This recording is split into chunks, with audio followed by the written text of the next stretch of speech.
All right, good people. All right, good people. All right, good people. This is Jimmy J. I got a new name for y'all. I got a new name. I was inherited a new name out here in this world, and I'm gonna introduce my brand new name out here in this world because you know what, man? This world is super, super, super, super, super, super, super, super funny.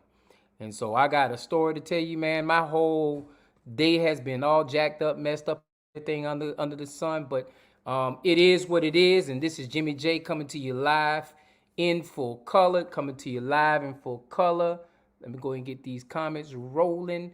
Glad to hear, glad to see after this indigenous, happy indigenous population day. Yesterday was the day that we used to call Thanksgiving, but now we call it indigenous population day. So happy indigenous population day out there. Go ahead, Rocky. Go. My dog, he done came up on me. Great day, great show, great conversation coming to you live, full in color and direct. This will be my last broadcast for 2021. It's my last broadcast, my last live broadcast 2021.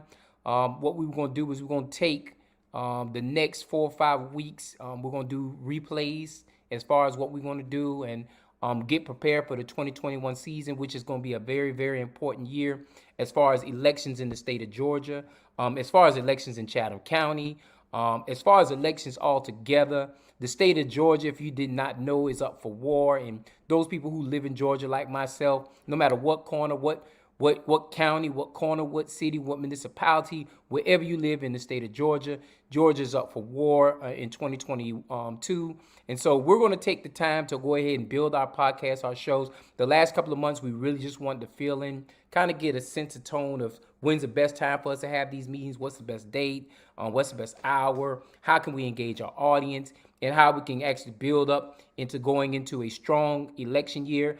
As anybody knows out there, I am really, really into the politics as far as making sure that we understand what politics are going to come against us. And so with that being said, at the beginning of the year, starting next year, I will start bringing candidates who are running. Now, you know, I don't deal with those Republican candidates. I only deal with the Democratic candidates. In the partisan races and nonpartisan races, those are the only candidates I really deal with. And so what I'm going to do is I'm going to drive a real strong showing starting in January. We're going to drive it all the way into the depths of December with the November season, with the May season as far as elections are concerned, and making sure we have those conversations. So what I'm going to ask you to do is when we start pushing this platform, I want to ask you to share. Make sure your friends, your cousins, your neighbor, your auntie, anybody who lives in the state of Georgia, that's what we're going to focus on all next year. We're going to focus strictly on the politics and the powers that be. If y'all help me share this platform, if y'all help me get this platform to the likes and to the views that we really need to get to, then guess what? Then the people will be able to hear the message that are from people who want to run in political office in the state of Georgia when it comes to next year. And so I appreciate it. I appreciate those people who took the time to share my platform for the last couple of months.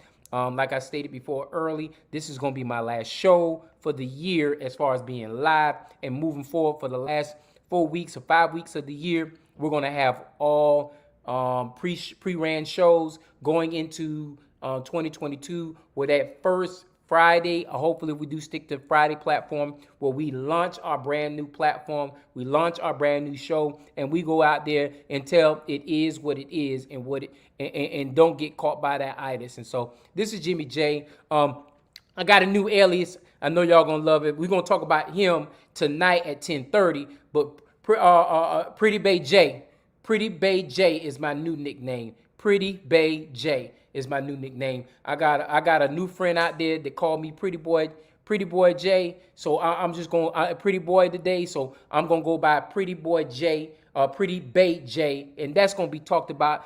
Tune in America After Dark. That's gonna be American After Dark special. Pretty Bay J is gonna make his sound introduction to the world, and so I hope y'all tune in tonight at 10:30. This is gonna be my big brother Bernard Brown. It's gonna be his show, and I think it's his last show for the year as well. But I'm asking y'all to tune in to Pretty Bay J is gonna make his guest appearance tonight, and so I want to make sure that everybody out there is clear and understands that Pretty Bay J is gonna make his introduction. And so back to the message at hand. Back to the message at hand. 2021 has been a real good sound year as far as getting new leadership across the state of Georgia. You've had over 50, 60 city governments, municipal governments had turnover like no other. So going into 2022, you're going to have a lot of restructuring with municipalities throughout the state of Georgia alone. With the state of Georgia and all these municipal governments changing over, hopefully we can start getting some platforms that address the issues in the black community. Now, it doesn't guarantee anything, because you know what? A lot of times we get black people or people who have a sound agenda when they're selling us the whole wood stuff, and then come November and then come January, when they get in that office, they forget about all the platforms and everything they ran for before they got elected. We're praying, we're hoping, we're asking that this won't happen in this election season. And if it does, in 4 years, we're going to have another recess as far as return over is concerned, because we're going to keep pushing to make sure we have the right people in play in politics. And so this year, like I stated before, a lot of municipalities across the state of Georgia, changed over government structures that are more favorable to African Americans. And so I'm praying to God that more narratives in our community will be more sound government structure that works toward having policy that works in favor of African Americans in our community. And so with that being said, I am only hoping that in January, when this thing happens, we're going to start seeing a change in the narration in our community. I know in Atlanta, they got elections on Tuesday. I know Brunswick, I think we have one election left in Brunswick. The mayor's elections in Brunswick coming on Tuesday. Waycross, we have a couple of seats up for election. I think we have one down there in Ware County, Jessup. And I know in these areas right here,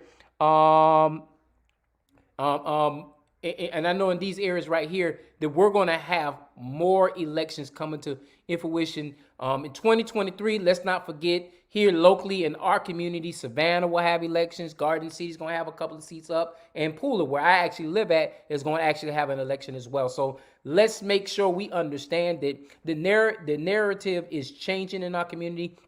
We need to make sure that we're talking about politics, and we're talking about how people should be affected when those politics come into play. I specifically speak on, when I talk about politics, I want to talk about specifically politics that affect African American communities. African American communities are some of the worst hit communities. When we put people like my friend Ivan said right here, when we put some people in those seats, they didn't forget the platform. They dismantled them and buried them to pieces. And so a lot of times when we get the right people in play, or what we perceive as the right people in play, those things actually happen. How you doing? Shouts out to Miss Betty Jones. She's been a faithful viewer. I appreciate everything you do, Miss Betty Jones. More is going to come in 2022. Miss Hill, how you doing, Miss Hill? I appreciate you taking the time to view the show. And Alan Wright, appreciate it. Happy Thanksgiving to you as well. And that's all my comments for now. But today's topic, what we really want to focus on in today's topic is, what are the things that we need to change in our community? What are the things we need to address in our community? What are the hiccups, holdups, standbacks, or fallbacks of things that are keeping our communities from moving forward? I talk about politics all the time. When I come on here, I talk about how our political systems are corrupt. So I read an article this morning talking about how politics is now being hijacked by revenue, how it's being hijacked by money. And so when we talk about politics and things being hijacked by money, is money the thing that actually wins politics in our community now? I understand, and I come from a biblical standpoint, the love of money, not money itself, but the love of money, the worshiping of money, the need to always be in bed with money is the root to all evil. Now, I grew up with those kind of concepts in my head. And so I understand that when you cherish money over everything else, you're not going to get really far in society as far as in a healthy, productive way. And so what are we doing? What do we need to do to change this kind of narration in our community? Because that has become problematic to a degree where it has held us back completely. And what I always talk about is we need to have a black agenda. I know y'all get tired of me hearing saying that, but I keep repeating the conversation over and over again, because when it comes time for us to start bringing these candidates here to talk about what we're going to do, if they don't have a black agenda, that's all I care about. When I talk to a candidate, I don't care if they come from a white community. If they come in to ask me for my vote, they need to explain to me what they're going to do as far as the narration is concerned when it comes to African Americans. And I think anybody who lives in a black household, whether you're middle class, poor, rich, or whatever, we should be asking anybody in this political season, when it ramps up in 2022, what are you going to do for African Americans? Because if they're too shy to answer that question, they won't get my vote. I don't care if they black, white, Puerto Rican, Chinese, Haitian. They won't get my vote. And so for us to be able to make sure we actually can meet the terms of that conversation, we have to make sure we're understanding what we got. Supposedly campaign contribution does not buy a candidate, but access to a candidate. And you know what? You're absolutely right, Brother Ivan. That's the problem with our society, because guess what? We have become so economic. Economics. Because economics drives the narration of what goes on in our community, because economics drives everything. The reason why we have high rates of crime, the reason why we have poverty, the reason why everything is tied to economics. You have poverty because you have to have a poor system in order to have a rich system. And a lot of people will much rather you be poor so they can go ahead and be rich. And so we have to make sure we're willing to call out these people. And I don't want to call them devils or anything like that, but we got to be willing to call all these people who are not for us. And see, it's time out for giving, and y'all gonna get mad at me. You're gonna get mad at me. You're gonna get mad at me, but I'm gonna say it again. It's time out for us giving buddy passes to people just because they're black and brown. It's time out for that. I'm gonna say that again. It's time out for us giving black and brown people a buddy pass just because they black and brown. If a black and brown person is in the narration of not fixing your community, and they have shown positive trends as far as not being able to fix the narration that you serve and that you live in, then we don't need to vote for them again. And so guess what? That goes on the local, that goes on the county, that goes on the state, that goes on the regional, that goes on the federal, that goes on every level from bottom all the way up to the top. If we're not getting what we should be getting for somebody that you actually voted for, then guess what? You need to go ahead and show that individual that you're a registered voter, and you need to let them know that, you know what, not only you're not going to vote for them, but you're going to get your family members, you're going to get your cousins, your nephews, your aunties, your friends, your neighbors, and everybody under the sun to make sure that we do not do anything to put that person back in office. That's the reason why we keep losing. We keep losing because we keep wanting to take the loss.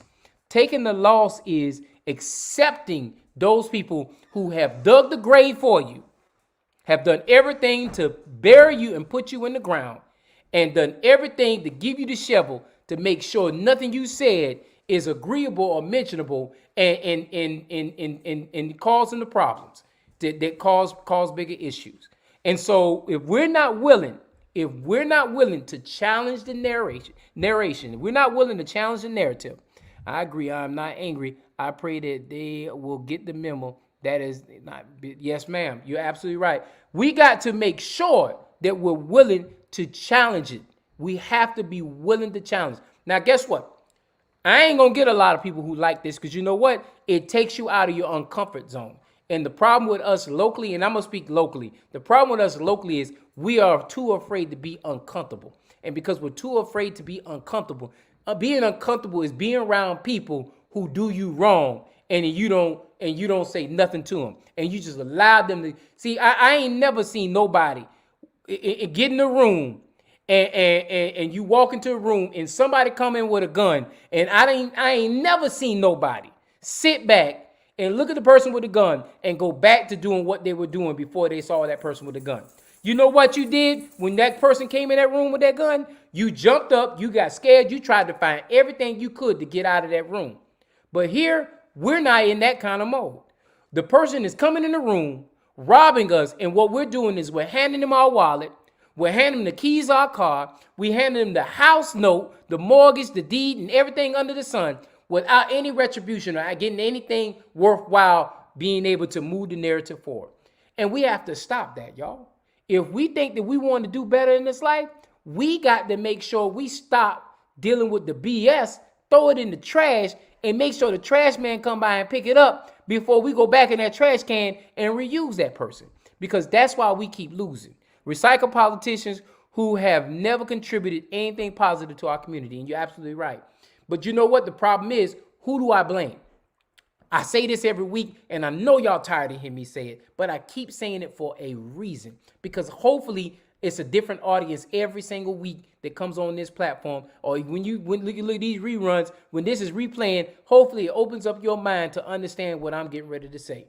If we're not willing to run for office, and we're not willing to vote for people who can do better for us, we're going to keep getting the same BS that we've been getting forever. But the problem with us is, guess what? We're too content. We want to listen to our music. We want to say everybody is our friend. I don't want no enemies. I got to eat lunch with him. I got to go to church with him. They kids go to the same school as mine. And we got all these summations about why we're so afraid to challenge these politicians. And then guess what? Then we get mad at the few far in between that don't have no problem calling them out publicly or in private. We get mad at them for calling our leaders for what they do wrong. But my thing is, they wouldn't have to call them out if they were doing right by the people that serve them.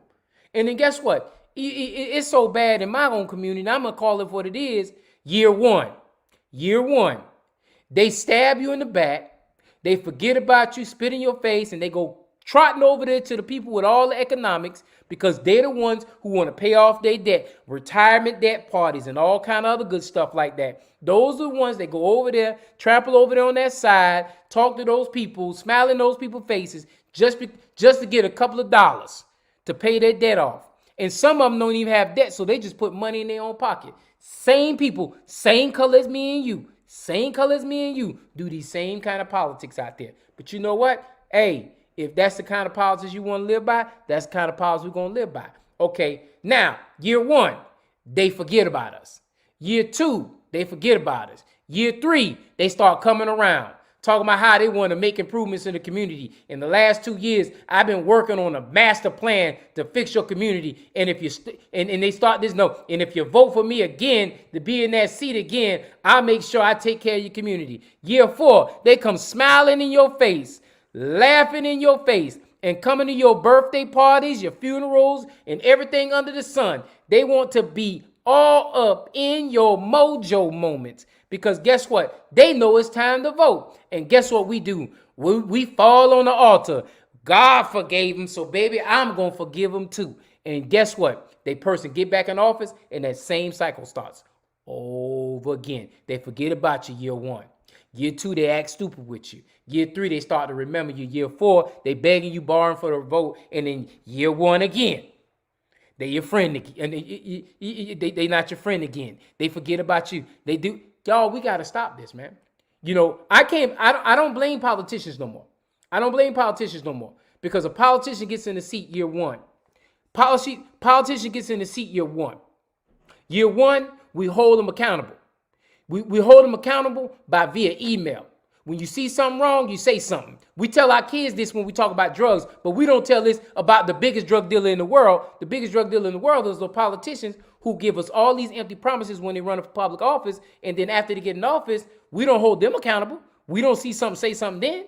But why are we asking our kids to do it when we talk about the drug dealer, or we talking about the bullying, or we talking about all this? The same kind of drug dealer and bullying and everything like that are the same politicians who we elect in office, who we put up there to do a job for all people, but because we don't have any revenue, because we don't have any money, then they forget about us. And we got to stop this, y'all. We got to stop this. You know, when we talking about politicians, we got to be talking about politicians like it is. We got to call them for what it is. You know what I'm saying? If someone is doing, this is what kills me, y'all. We wait till the last minute if we do run for office. My thing is this. When somebody gets elected, day one, I start charting them. I start writing everything down they do. You know why I start writing everything down they do? Because you know what? It's not what you do in the year of election that counts. It's what you did over the duration of your administration that counts. So what you do is year one, you write everything they did, all the emails you wrote, all the conversations you did, all the times they ignored your behind. When you sent them an email, you remind them all those conversations because you know what? It's so important. It's so grand because you know what? If they ignore your conversation, you remind them the fact that they ignored your conversation. And when they come with that lie, well, you know, I get so many emails, so I didn't get a chance to read your email. Then what you do is you send an email. You reply to that email over and over again each week, week in, week out, week in, week out. If you have to send them 52 emails before they reply to you, then guess what? Now you got a 52-week conversation that you can have when that joker come back around 3 weeks later talking about wanting to run for office. But see, y'all know what? Y'all get mad. Y'all get mad. Y'all get mad. Y'all get mad. But the thing is, if we're not willing to hold these folk accountable from day one, then we can't expect them to do anything for us on day 800. And day 800, if you didn't understand, you didn't do the math, 365 times 4 is closer to 800 than it is to day one. And we don't need them when it comes time for them to run for office. We need them when they're in office, not when they're running for office. See, I you know, in this kind of community, what I've learned how to do is I've learned election year is the best year to ask a politician to do something. You know why? Because they answer all their damn emails then. They answer all their phone calls. They answer all their conversations because you know what? It's election time. But you know what? When they run unopposed or they run against horrible candidates, then guess what they can do? They can forget about us. They ain't gotta ever do nothing for us. Because you know why? Because they know they already won. But see, this is what it's all about, y'all. This is what it's all about. If we want to change the system, you got to be the change that we want to see. And my thing is this. I don't complain about politicians who are doing bad. I complain about the people who put those politicians in those positions who do bad. Because my thing is, there's one part in calling them names and calling them out for all this stuff like this, but holding them accountable is totally different. When they do a bad decision, you send them an email saying this is what you did on XYZ date. I'm just reminding you of your situation. When they do something else, this is my other email I'm sending you to remind you of the situation. Now, if that politician is getting 300-400 emails, I guarantee they're going to start changing their position. Because you know what? If they don't, then you take those 300-400 emails, and when they talk about running for public office and they make those public appeals, you call them out during the public appeal conversations. You start having conversations with other people. I sent this joker 52 emails, one email every week. He never replied to anything I said. And I'm telling you right now, I'm calling all this out because every politician got a free year this year. A free year this year. Next year, when we start this show back up, I'm going to read the emails I send to people, and I'm also going to say who got the email, who replied, who didn't reply, and everything under the sun. Because my thing is, I ain't just going to talk about it. I'm going to be about it now. You know why? Because you know what? I'm going to be the example of what we need to be doing. When something comes up, problematically speaking, in one of the municipalities that sits in Chatham County, and I write a letter to them, and they don't respond within a 48-time period, I'm going to make sure I do it in time for me to have this conversation on this platform. And my thing is this. If you don't want to be on this platform to hear what I got to say, then guess what? You make sure you reply back to my email. I got an email out there right now with one of the city managers in Chatham County right now. I got an email out there, and I still have not heard back from him. And my second email is coming real soon. And when it comes, it was a very delightful email. It wasn't even nasty at all. But if you want to know what I got to say, then that's cool. Then I'm going to send him another email. And when it comes time for these elected officials in that municipality to run for public office, I'm going to write down the fact that, because eventually I will start CCing city council in the email. And when I start CCing city council the email, then that's when I get involved with those elected officials and making sure I start holding them accountable. See, my thing is the game is easy to play. I just don't play it because of position. And a lot of people get mad at me for position, but my thing is this. When you get entitled positions, when you get positions of authority and leadership, guess what? You abide by the protection of that authority and leadership position. And so when I sat on the county commission as a county commissioner, I did a whole lot of things I normally as a human being or normally as a person would not do, I would probably be more aggressive in my current state of mind, being a non-elected official, because you know why? It's protection of position. You don't only represent one person. You represent a multitude of people when you're in an elected position. And so my thing is this: it's not the fact that nobody is scared. Jimmy J ain't scared. It's the fact that Jimmy J understands karma, retribution, and he also understands decorum. And that's why I'm always going to live by that creed. But guess what? My 1 year contract, my 1 year stay is over come December 31st. And that means I become a free man to be able to do what I need to do necessary to teach the lessons of civics. Because a couple of weeks ago, now about a month and a half ago, I broke down the executive branch, the legislative branch, and the judicial branch. And guess what? Now I'm going to break down how we need to deal with the executive branch, because the city manager, or county manager, they ain't nothing but an extension of the executive branch. The city or county attorney is nothing but an extension of the executive branch in that community. The clerk or secretary, whichever one you got, is nothing but an extension of that government structure, executive committee. And so I done already broke down the politics there is on that piece right there. We're going to get in the nitty gritty. And you know what? I made the decision, the executive decision. 40% of my show is going to be dedicated to Chatham County and all those municipalities in Chatham County. And the other 20% is going to be dealing with the diversity of Georgia and the rest of the world. So I'm going to bring the kind of conversation Chatham County actually needs to hear.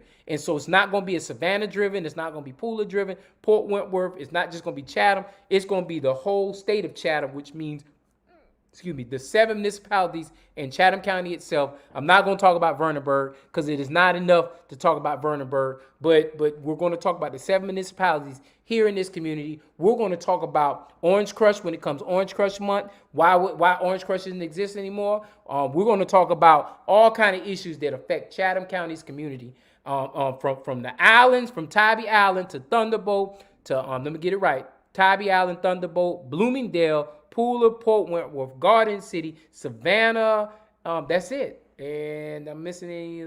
No, Vernonburg. But I'm not going to talk about Vernonburg. But it's time to have these conversations. And we're going to talk about unincorporated Chatham County. Why does unincorporated Chatham County get the lion's share of the dividends, or a lion's share of taxation money that's not tied to, I guess, directly tied to the millage rate? We're going to talk about all those conversations. We're going to talk about the 51% that's going to be up for sale. I said it. It's going to be up for sale come May 24th, unless they change the election date. It's going to be up for sale because we're going to talk about in Chatham County with 5 seats, the president and 4 seats, which if you understand anything about 9, 5 is the majority. The majority would be up for election come May 24th, and they don't get in their seats until January 1st. We're going to talk about that too. You know why it's important for us to talk about it? Because 51% of the millage rate goes to the school board. But we don't talk about that enough in our community because you know why? Because economics don't want you to know that. The construction companies don't want you to know that. The schools don't want you to know that. They don't want you to know that. We need to make sure that 51%, we need to start breaking down the concept of how that 51% is going to our kids. Not to a contract being built or not to a school being built. How's that money going to our kids? And what we're going to do is we're going to take a 2021 examination. Matter of fact, I'm going to take it even further. I'm going to go ahead back to 19, 20, and 21. We're going to take a 3-year examination of the 5 people who are running for public office in the school board seats. And if any of them are trying to retain their seat, we're going to see how they played into the narration of better economics in the black community. We're going because once again, my concentration, I can't speak on anybody else. My concentration is on how things affect the black community. This is how we build the black agenda. This is how we build the black movement. And it's nothing, and someone called me a racist because you just talk about black terms. No, because I have to talk in terms of black because guess what? Black is the one term that's always been, ever since they created the term black, it's always been the term that's been left out. When they gave us the term black, they didn't give us the term black to associate ourselves with something great. They gave us the term black to make sure that everybody in the world understood this is a group of people we do not want to be in control of society, and we're gonna flip that conversation. We're gonna flip that thought process and everything under the sun, and we're gonna make sure that we're moving in the right direction, moving forward in 2022. So it ain't gonna be because you ain't get the information. If you ain't taking the time to tune in to my show and all these other shows on the ATR platform and everybody else out there who's trying to get the information out there, see, sometimes we get so mad about, they so angry, they so mad. Sometimes we got to filter through that stuff to kind of figure out what's the best conversation for us. And we have to make sure that our elders and our seniors, along with those young people, are showing up to the polls come May 24th. Because if you got a child in any capacity, whether it be a grandchild, auntie, nephew, whatever, a nephew, niece, an actual child in your house, adopted, or your own child, you need to be paying attention to the politics in the school system. And in 2022, we're going to talk about that. Another election that's going to be real prevalent in Chatham County, and we're going to call those voting records out as well, is the Board of Elections. The Board of Elections will be up in next year. 2 Board of Election seats for the Democratic Party, 2 Board of Election seats for the Republican Party. And it's very important we make sure we put the right people in play, because if the wrong 2 people get in play, then we get this stagnated Board of Election that we've already had before. And so it's so important for us to start talking, listening, and looking at these conversations, because it's too late. It's time out for all this other stuff. It's time out for all this stuff. And no one calls Buddy Carter or Dr. Ben Watson racist when they hold their discussions that clearly don't include black people. Hey, man. Hey, but see, the difference between me and them is they got a lot of money, I guess. They got the money and the privilege backing them, and I don't. But you know what? I don't care no more, because in 2022, it is what it is, and we're going to start speaking in those terms. If you don't want to watch the show, you don't watch the show. If it's only 8 people watching the show, then it's going to be 8 people that's going to get all this knowledge and tunes. And for those people who like to watch the show at the end of the night when nobody else is watching, hey, man, shouts out to you too. Because you know what? I understand that your money is tied to how that privilege system works. And if that privilege system in charge, that's the way you make your money. And so I ain't here to demean it or take anything away from you, but I will say this. It's not going to be easy moving forward into 2022. We calling everything out next year. We're doing everything to call everybody and everything out next year. And so it's so important for us to understand it is what it is, but it don't have to be that way. We got to stop getting caught up in that itis. And what that itis is us being accepting to whatever conditions is given to us. And we can no longer accept those conditions. We can no longer accept the germs and all the other stuff that come before you. I'm really curious to see what we're going to talk about next year now that COVID is starting to slowly mitigate away. Because I know some people out there in some elected positions are hoping COVID hangs around, and I'm against COVID. So I got my 2nd vaccination shot the other day. Johannes got his vaccination shot. My wife has her vaccination. We all vaccinated over here. And so my thing is, it's not even political in my book. You know, but what kind of political terms are we going to play politics with next year? Because you know what? The economy got to get rolling again. You know, they already done said they want their economy back. And so hotel, motel industry in our community is going to flourish. I'm going to tell you that now. Ain't nothing we can do to stop that. What I'm asking you to do is what you doing to get some of that money when it comes into town. Are you going to sit back and talk about the situation, going to talk about the problems, you're going to talk about all other stuff like that? Or are you going to step up and make sure that you get a piece of the American pie? Because there's going to be a lot of money coming in our community. And see, my thing is, while we sitting back, holding our hands hostage and complaining and doing everything under the sun and not doing what we got to do to make some of this money, because the thing is, this is how you got to look at it. Crime. Okay, what creates the crime? Hunger. What creates the hunger? Lack of revenue. What creates the lack of revenue? Lack of jobs. Okay, now we can go into deeper detail about lack of education. We can go into deeper detail about lack of resources. We can go into detail about lack of money, financial beginnings and stuff like that. But the thing is, other races don't complain about that stuff. Other races collectively bargain together to make sure that they got to do whatever they got to do to move the agenda. we should be doing the same thing in the black community.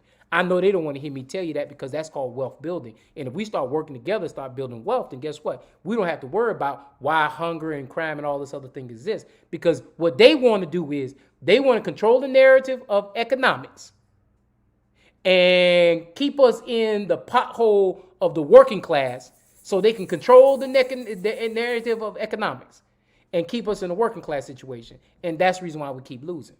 We keep losing because guess what? We don't want to assimilate outside of the working class people. And don't think I ain't stupid. I ain't stupid. I don't think I know banks are still unfairly giving us opportunities when it comes to loan opportunities and stuff like that. But there are some banks that are doing some lending. All right. Now, if your paperwork, now watch this. Now watch this. If your paperwork is shoddy, then guess what? You don't deserve to get the money. You don't deserve. If your restaurant idea is shoddy, you don't deserve to have a restaurant. If we're not producing the best and the greatest, somewhere down the line, we stop doing that. Somewhere down the line, we stop saying we want to be the best at that. Somewhere down the line, we were a people that understood there was not going to be a no for an answer. Somewhere down the line, we stopped being that group of people. We are working on what we need to do to bring funds into Cloverdale. People will hear our community name more frequently as we control the narrative of our community, our financial improvement. Shots out, Cloverdale. And this is so important that we understand that in those small bricks, see, if you understood how a house is built, you know how a house is built? The old houses were built. I can give you 300 bricks and you take that first brick and you put it down. You don't have anything. But if you take that one brick from that 300 and you put it down and you make sure you put cement down on the floor and you put cement on top of it and you put cement on to the left of it, and you slide that next brick and you put it on top of that cement, and then eventually, guess what? You'll have a wall. Now, when you do that one wall and you connect that wall here to this wall, that wall, then you have 4 walls. And when you have 4 walls, the next thing you do is you build a roof. And when you put a roof on it, you don't put a flat roof because guess what? Anytime precipitation comes down there, anytime problems come down there, it's going to go right into that house if you don't have the proper roof. That's why you build it at an angle. You build it at an angle because you know what? You want to make sure issues slide this way or this way, but you don't want issues to puddle up in that whole muck. See, if you understood how a house was built, you will understand what we need to do in the black community. We don't worry about what they got prettier bricks than me. We don't worry about they're not letting me have cement. We don't worry about that. What we should be worrying about is what are we going to do? What am I going to do that's going to help make sure? What is my brick going to do to help build that foundation? What am I going to do to help solidify the house that we need to be having moving forward? Because we need to build a house for our next generation. This generation, my generation, everybody says I'm not old, but our generation has pretty much let it go. It's time for a next generation to step up and be committed to make the changes that need to be made in our community. And so with that being said, like I stated before at the very beginning of this podcast, it is so important. It is so important for us to understand that I'm going to take a couple of weeks off because I'm going to build a full platform from January to May to make sure we address, identify, and make sure that we put the right people in this public stage. And what I need y'all to do, especially my faithful followers, what I need y'all to do is help my friends, help my people, help those individuals get into social media social media platforms. This ATR platform, one thing about it is it's on Facebook and it's going to be on YouTube. So if you don't want to get in the Facebook world, that's cool. You can download us on ATR YouTube platform to kind of get into the atmosphere of what this is all about. I chose this platform. I chose to be on this platform, and I took my time to do this. I chose to be on this platform because you know what? It's time for us to start getting the messaging out there for African Americans to start understanding what we need to do in our community. This ain't got nothing to do with race. And I know somebody called me a racist the other day. Y'all black media is doing this, that, and the third. No, if you hear me, if you heard anything I said in the last 40 minutes and 40 seconds, I first called out people and then I called out black people too. And so in that whole conversation, I was not biased in that whole conversation. I made sure I called out black folk, and I also called out those people who keep black folk from actually getting to where they need to go. And my thing is, you always hit me first. Do I understand that there are people out there that keep us stagnated and keep us bound and everything like that? Yes. But before I give them any credit, I want to make sure I clean everything around my backyard before I go out there and start fighting them other people. And the part of that problem we got right now is the politics. But guess what? We got to stop that mentality too. We got to stop thinking that government is the only way we can solve our issues and our problems. Government should not be our savior. We should be our own savior. We should be building and collecting our own in our own way. And guess what? For those organizations, I'm gonna telling you now. I'm gonna give opportunities to organizations. Those organizations that are supposed to be out there to help build the black community. If you are stagnant and you're not doing what's right and what's necessary to help build a better basis for the black community, shame on you. And I'm gonna call you out too. If I see that, and I'm gonna give you an opportunity to fix your problem. But if you're not willing to do what you got to do, then guess what? Shame on you. And the only way we're going to heal our community is we got to start working together. We got to start working against each other. Man, you know what, man? I'm at the point now, I want to destroy the barrel because you know what? Then we ain't got to talk about crabs being in the barrel. But guess what? The only way we can destroy that barrel is we got to have the economics to prove it. We got to go ahead and put grain. We got to pour sand into that barrel. So the barrel, everybody can come on out. And guess what? We ain't fighting economic anxiety. Because that's our biggest problem in our community, economic anxiety. And if we all had the economics, if we just filled that barrel up with sand, it was a story a long time ago. It was a story a long time ago I heard, I heard this story a long time ago. See, it was two guys that were stuck in a pit. There was two guys stuck in a pit, and the pit was just a hollow pit, and they were both stuck in the pit, y'all. Neither one of them saw a way to get out of the pit. But what one of them did was, slowly but surely, the first guy, he stuck his shovel and he stuck it into the wall. And he just keeps sticking in the same point in the same wall. And guess what happened, y'all? He kept complaining because his pit got wider and wider. His pit got wider and wider because he kept shoveling forward. He kept shoveling down. But the next guy, he went up 10 inches from the floor and he shoveled out. And he went up 10 inches again, and he shoveled out. And he went 10 inches again, and he shoveled out. To the point where, guess what? He shoveled himself a set of stairs. What I'm trying to tell y'all, folks, is guess what? It takes steps to get to where we need to get to. If you think that Rome was built in a day, you're wrong. Even God took 6 days to create heaven and earth, and he took the 7th day to rest. But guess what? If you think that everything can be fixed overnight, you're wrong. You're wrong. You're wrong. You're wrong. The only way we're going to get this thing together, y'all, is we got to take the time to work and hold our hands. And then next thing we got to do is we got to hold each other accountable. Other things we got to do is we got to have an agenda. We got to know what we want. And my thing is, guess what? For example, if policing is your issue, then tell me what the platform is for to fix the police precinct. If policing is your issue, tell me what the platform is to fix your precinct. If economic anxiety is your issue, if you feel there's not enough economics in the black community, tell me what your platform is. Tell me what your solution is to make more economics work in the black community. We just can't just throw out novelist ideas. You got to throw out ideas that actually can work. We just can't say that, if we just give us all the money in the world from government structure, then guess what? We can fix all the economic problems there is. I don't want that. Because when I do that for government, then guess what? I owe government. I don't want that. You got to figure out what's best to fix the issues in our community. And we got to create an agenda to do it. And guess what? We don't need to give government no more than 20% of the solution to the problem. We need to make sure 80% of the solution to the problem comes from us. From sweat equity, because when we do that, guess what? We appreciate it. And we got to stop selling. We got to stop selling for stupid, because selling for stupid is thinking somebody you elect them, they're going to fix all your problems. That's selling for stupid. But you know where that comes from? That becomes because we are people of economic anxiety. And we think that anybody who has access to capital, anybody who has access to money can solve our issues instantaneously. But you got to understand this. You can't put poor people in rich places and expect them I'm gonna say that because y'all didn't hear that. You can't put poor people in rich situations and expect them to come back to the rags and riches life they came from. Because guess what? They're not gonna do that.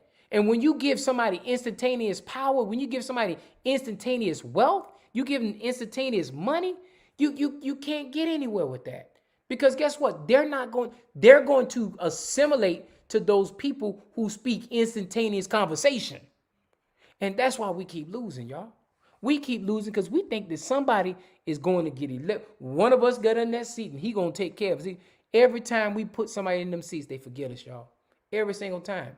And part of the problem is they forget us because we don't hold nobody accountable, man.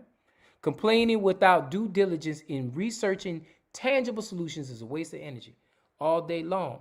All day long. All day long. All day long. I ain't got no complaints here. That's why I say if you understood biblically speaking, with two or three are gathered, so is he. I'm good with just having an audience of people who ready to move the narration, the narrative, ready to move the narrative. Because my thing is, if I got 500 people, I gotta appease 500 people. But if I got 13 strong people who willing to listen to the words that I gotta say, and I know I'm giving nothing but the truth here, nothing but the truth. So help me God. I know I'm giving nothing but truth. If I got to deal with 13 people, 8 people, anything less than 20 people, I can deal with that because you know what? It's about making this world work for us. I shots out, Melinda. I appreciate you coming on this platform. I appreciate you coming on this platform because it's so important. Because one thing I admire you, you take the time to make sure you understand your community and you don't take no jokes when it comes to your community. And if more people took pride of their community like so, we wouldn't be in the world of mess we in this world. Because if more people understood how the community needed to work, then they'd be better off. Now, I understand that people in them kind of situations have to fight their own people sometimes. Because you know why? Some people don't even realize they've been sold out. Some people will buy right into the people who sold them out and will defend the people who sold them out. Because this is the kind of world we live in.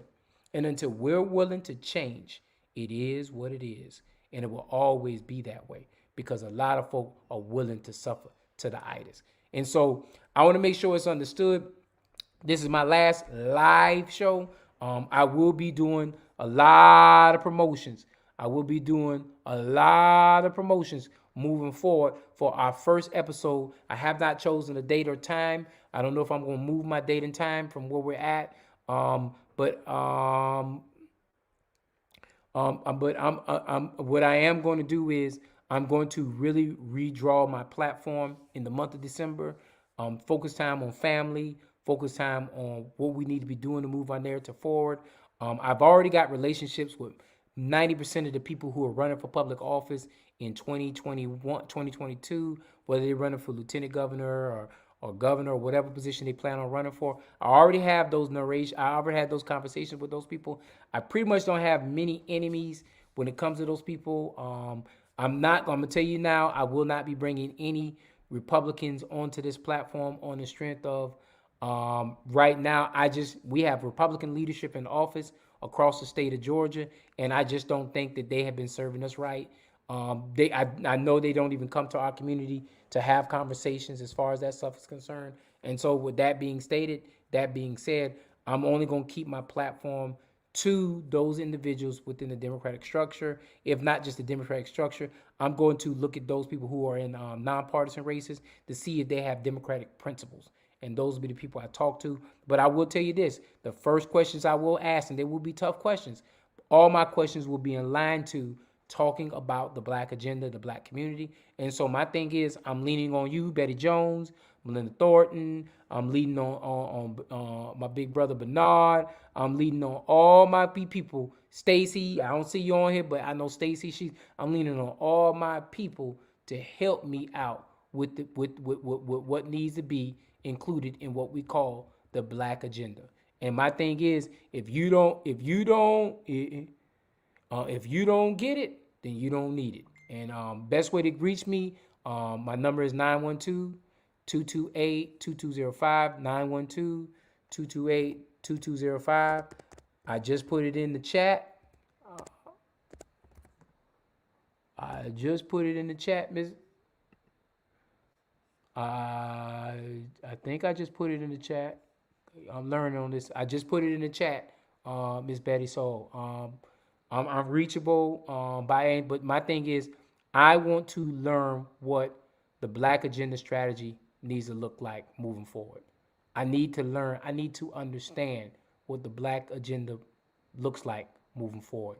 I need to understand what questions we need to be asking those people who want to represent the 30+% African Americans in the state of Georgia.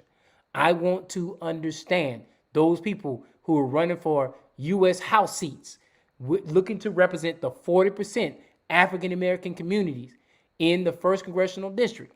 I want to hear what questions we need to be asking these people. I want to start having those candid conversations, as my good sister says, candid conversations about what a Black agenda looks like. It's time out for us not really getting to the meat of it. We do this every single year. We get into November. Now we done changed up. Well, we go into Thanksgiving holidays, and then we go into Black Friday, and Black Friday is probably the biggest holiday in the state of Georgia because everybody and their mama went shopping today somewhere somehow.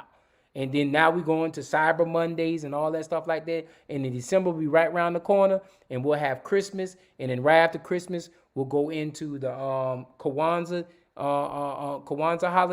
holiday structure, and then we'll talk about Emancipation Proclamation on the first day of January, and then we'll talk about Martin Luther King Parade, and then we go into Black History Month in February, and we'll be rolling.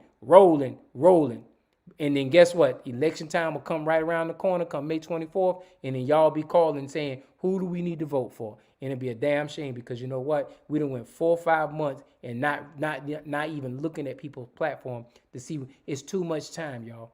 We have to start holding these folk accountable. We have to start holding. It can't just be, let me call Jimmy J and Jimmy J gonna take care of it. It's got to get past that point. We got to start holding folk accountable, y'all. And it just can't be the few of us, and it can't just be ATR platform, especially if y'all not willing to share ATR platform, which you should be shameful not wanting to share ATR platform because ATR platform is the one that's addressing the issues. And we all come from a different platform piece of how we address the issues. But every ATR platform show that I done seen, that I done been throughout the whole, each one of them addresses issues in our community. We can't be afraid to talk about our own problems. We can't, and we got to stop letting somebody else. We got to stop letting somebody else talking about giving us the narration to our problem. We got to stop letting people write the script for us. People know more about our history. They sell our history. They make money off our history. In the city of Savannah I live in, I'll talk about it. I said it. I see more historical stuff tied to slavery and tied to indigenous Black people in this. And I can't even say indigenous Black people because I've heard more people from other races talk about our history, giving our culture away, talking about us and making good cash money off of it. And guess what? We sit back and we don't even do nothing about it. And Miss Betty, you tell me to come, I have no problems coming, Miss Betty. We get tired about it. But my thing is, if we're not willing to put an agenda together, like I told Melinda, me and Melinda had this conversation before. We just need to write the strategy, put the plan together. There's land over there in your community that we should be making a plan and holding all the person accountable, holding all the at large 2 people accountable and the mayor accountable in the city of Savannah, and then all I gotta do is cross over and bring one of the other aldermen in, and guess what? You have 5 votes. We got to stop this, man. It's too easy. But if we're not willing to challenge the narrative, if we're not willing to bring up the issues, if we're not willing to run for public office, we're not willing to show up to the polls when somebody makes the attempt to run for office, then we just sitting here complaining, y'all. And you know what? It's time out for the complaints, y'all. I don't know about y'all, but I'm tired of the complaints. I'm tired of it. I'm tired of it. I'm tired of it. I'm also tired of seeing my African American males who don't come from 2-parent households, who don't come from successful backgrounds, who don't come from good backgrounds, as the media would say, who come from broken homes, who come from desolate situations. I'm tired of them kids destined to failure because we have a broken system that does not insulate those kids, protect those kids, build those kids, and make them kids into. I'm tired of it. I'm tired of it. I'm tired of even talking about it because you know why? It's on us. I don't put the responsibility of my child in somebody else's hand. You know why? Because I'm too scared to depend on anybody else in this society because society has gotten so selfish, society has gotten so problematic and everything like that under the sun. But the thing is, guess what? If we're not collectively saying these are the people that we need to represent us because we are the majority in the community like Chatham County, where 40% of the community is African American. I'm going to say that again so y'all don't hear it. 40% of the community is African American, but we don't vote in more than 40% of that 40%. And if we started voting in the 60, 70 percentile, then guess what? All the politics will shift and change. But guess what? We're too afraid of doing that. And fell apart. Okay, okay. I'm down for that, Miss Betty. I'm down for that. I'm down for that. My grandmother's house was 1112 West 51st Street. 1112 West 51st Street, Miss Betty. That was my grandmother. That's the house my mother grew up in. She grew up on that side of town. But we have to do better, y'all. We have to do better. And so as I close out, these are my last 3 minutes for the year of 2021. If I do a special show, it might be a special show. I might do, but for now, I'm not planning on doing any other live shows for this year. I really want to really focus on actually building a narrative. So much can be done to build a better foundation. Thank you, Jay. People like Dr. Betty Jones and Dr. Pat Harris and Alderman Bonetta Lanier, in addition to neighbors who are beginning to understand what is needed. And I shouts out Melinda. You know, you're absolutely right. You know, I know all those females plus yourself. I know all of them personal. And like I said, me and you talk about this all the time. And I told you why this year I really didn't get too involved, but next year, I plan on being ultimately involved. And I ain't taking being ignored lightly. I'm not going to take being ignored lightly. And so you already understand we're kicking in the door, waving the, you know what, and we ain't saying we taking it no more. And that's just pretty much how it's going to be in the new year because it's just time for us to make a change. It's time to make a difference. So shouts out to 2021. It's been good. It's been great. We hope that everybody out there tunes in to take the time to be on this show. And hey, man, it is what it is. Looking forward to seeing y'all. Peace. Let me get to this thing so I can close on out correctly.